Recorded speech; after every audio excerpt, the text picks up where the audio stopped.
কি হলো? তোকে কখন থেকে একই পড়া পড়াচ্ছি, তোর মাথায় ঢুকছে না? কি হলো বল?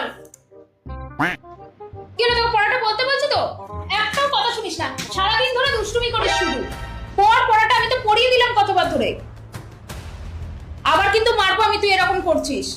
কি হলো, পড়াটা কর। কি হয়েছে, এত বকাবকি মারামারি করছো কেন ওকে? দেখো আমি কতবার ওকে এক পড়া পড়াচ্ছি, কিছুতেই পড়াটা পাচ্ছে না, এমনকি আমি মারলাম পর্যন্ত, তাও কিছুতেই ও বলছে না। তো পড়া পারছে না করছে না বলে তুমি ওকে দুমদাম মারবে? গায়ে হাত তুললে কি বাচ্চা বড় হবে, না বাচ্চা কিছু শিখবে? ওর গায়ে একদম হাত তুলবে না, ভালো করে বুঝিয়ে বলো, ভালো করে অন্যভাবে পড়ানোর চেষ্টা করো। গায়ে একদম হাত তুলবে না বাচ্চাদের।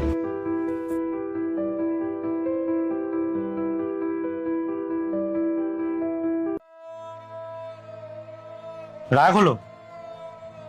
দেখো, কথায় কথায় বাচ্চাদের গায়ে হাত তোলা কখনো কোনো সুস্থ মানসিকতার লক্ষণ নয়।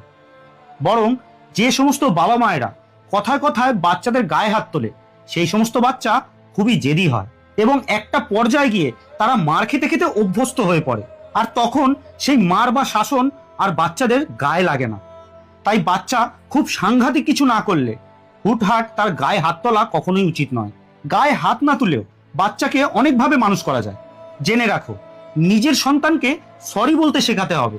সে যদি সত্যি কোনো ভুল করে থাকে, তাহলে সামনে থাকা ব্যক্তি সে যেই হোক না কেন, তোমার সন্তান তাকে যেন অবশ্যই সরি বলে। অপছন্দের কোনো মানুষকে জব্দ করার সময় নিজের বাচ্চাকে কখনোই কাজে লাগাবে না।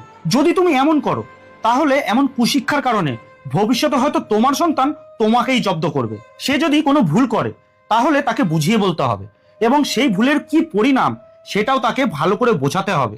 মনে রাখবে, সবসময় বকাঝকা করে বা খিটখিট করে সন্তান সামলানো একদমই ঠিক নয়। আবার তার সব ভুলকে সে কি বুঝে করছে এমনটা ভেবে সবকিছু হালকাভাবে নেওয়া যাবে না। যদি তুমি এমনটা করো, তাহলে তার প্রাপ্ত বয়সে গিয়ে তার করা এমন কোনো বড় ভুল সেটাও তোমার চোখে পড়বে না। তাই ছোট বয়স থেকেই এইসবে একটু সচেতন থাকতে হবে।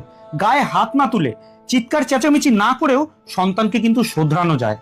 আবার কোনো কোনো বাবা মা অতিরিক্ত সচেতনতা দেখাতে গিয়ে সন্তানের ভুলগুলোর ওপর অতিরিক্ত ফোকাস করে ফেলেন।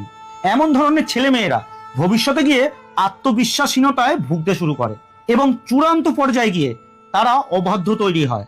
কারণ সে জানেই যে সে যাই করুক না কেন, তার বাবা মা তার মধ্যে কোনো না কোনো ভুল ঠিক ধরবেই। তাই তার মধ্যে বারবার একটা ইচ্ছাকৃত ভুল করার প্রবণতা তৈরি হয়। আসলে সবটাই সাইকোলজিক্যাল।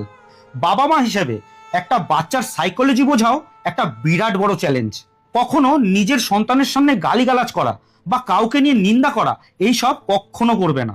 এর ফলে তোমার সন্তান